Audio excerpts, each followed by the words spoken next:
বন্ধুরা, আজকে আবার আমি তোমাদের জন্য কিছু নিয়ে চলে এসেছি।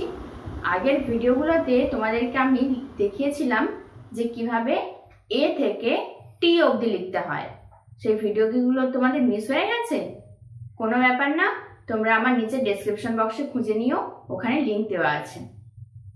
আজ আমি তোমাদেরকে ইউ থেকে জেড মানে একদম লাস্ট অবধি শেখাবো। আগের দিনকার আমরা টি অবধি লেখা শিখেছিলাম, এইবার আমরা শিখব ইউ। ইউ কিভাবে লিখতে হয়? You have to draw a curve line. হয়ে গেল ইউ। এটা খুবই সহজ লেখা। ফার্স্টে নিচের দিকে নামাবে, গোল করবে আর উপরে তুলবে। এটা একটা কার্ভ লাইন। এটা হয়ে গেল U. U for umbrella. U for umbrella. Umbrella মানে ছাতা। ইউ এর পর আমরা শিখব ভি। ইউ এর পর কি হয়? ভি। ভিটা কিভাবে লিখবো দেখো। ভিটা লিখবো you have to draw a curve line from left to right and then another curved line from right to left। তারপর দুটো একসাথে এখানে জয়েন হবে। কি করতে হবে? প্রথমে একটা কার্ভ লাইন টানবে, তারপর আরেকটা কার্ভ লাইন টানবে আর দুটোকে একসাথে এখানে জুড়ে দেবে। হয়ে গেল V. V for vegetable. V for vegetable. Vegetable মানে শাকসবজি। ভি এর পর আমরা কি শিখবো? ভি এর পর শিখবো ডাব্লিউ। ডাব্লিউ কিভাবে লিখবো দেখো। ডাব্লিউ লেখাটা কিছুটা ভি এর মতনই। দেখো এখানে ডাব্লিউ লিখতে গেলে আমাদের কি করতে হবে? First you have to draw a slanting line from left to right, then you have to draw another slanting line and then the last slanting line from left to right। কি করবে? প্রথমে একটা স্ল্যান্টিং লাইন টানবে, তারপর আবার তুলবে, আবার নামাবে, তারপর লাস্ট স্ল্যান্টিং লাইন টানবে। হয়ে গেল W. W for watch. W for watch. Watch মানে হাত ঘড়ি। ডাব্লিউ এর পর হবে এক্স।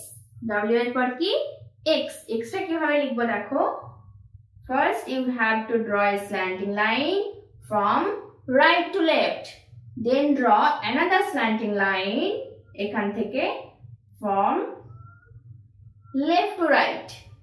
আরেকবার বলছি, প্রথমে একটা স্ল্যান্টিং লাইন টানবে রাইট থেকে লেফটে, ডান দিক থেকে বাঁ দিকে, তারপর আরেকটা স্ল্যান্টিং লাইন টানবে বাঁ দিক থেকে ডান দিকে। হয়ে গেল x. X for Xmas tree. এই ট্রিটা আমরা হ্যাপি নিউ ইয়ারের আগে দেখতে পাই, তো ক্রিসমাসে দেখতে পাই। X for Xmas tree. X এর পর হবে ওয়াই। ওয়াইটা কিভাবে লিখবো দেখো। প্রথমে আমরা ভি আগে শিখেছিলাম, সেই ভি লিখবে একটা, আর তারপর নিচ থেকে একটা স্ট্যান্ডিং লাইন। হয়ে গেল ওয়াই। কি লিখবে? ফার্স্ট একটা ভি লিখবে আর তারপর নিচে একটা স্ট্যান্ডিং লাইন। হয়ে গেল Y. Y for yak. Y for ইয়াক।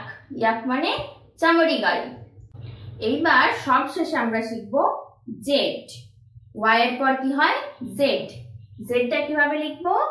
First you have to draw a sleeping line, then draw a slanting line and then draw another sleeping line। হয়ে গেল জেড। কি করবে? প্রথমে একটা স্লিপিং লাইন টানবে, তারপর একটা স্ল্যান্টিং লাইন টানবে ডান দিক থেকে বাঁ দিকে, আর তারপর একটা স্লিপিং লাইন টানবে। হয়ে গেল জেড। জেড ফর কি হয়? Z for zebra.